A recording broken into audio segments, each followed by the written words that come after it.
ഇന്ന് ഹൗസിലെത്തിയിരിക്കുന്നത് പ്രവീൺ, ജിഷിൻ, റെന, ഫാത്തിമ. ഇവർ 3 പേരുമാണ്. അങ്ങനെ ആദ്യം എത്തിയത് ജിഷിനും പ്രവീണുമാണ്.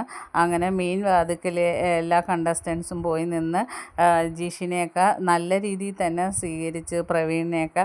അങ്ങനെ അകത്ത് കയറാൻ നേരത്തെ ജിഷിന് ആ പടിയിൽ തൊട്ട് മുത്തിയിട്ടാണ് കയറിയ, ഹൗസിലോട്ട് വന്നതല്ലേ എന്നും പറഞ്ഞ്.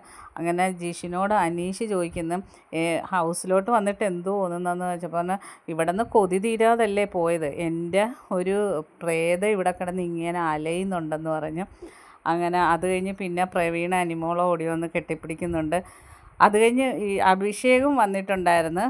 അഭിഷേക് അപ്പം അനിമോളോട് പറയുന്നുണ്ട്, ഒരുപാട് മെലിഞ്ഞു പോയി അനിമോളെ എന്ന് പറയുന്നത്. അങ്ങനെ 4 പേരാണ് ഇന്ന് ഹൗസിലെത്തിയിരിക്കുന്നത്. റെന, ഫാത്തിമ ലാസ്റ്റ് എത്തി.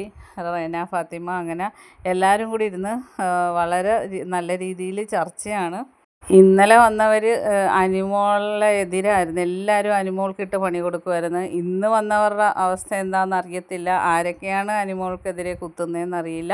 ബാക്കി അപ്ഡേറ്റുമായിട്ട് വീണ്ടും കാണാം. എൻ്റെ ചാനലൊന്ന് സബ്സ്ക്രൈബ് ചെയ്യാം.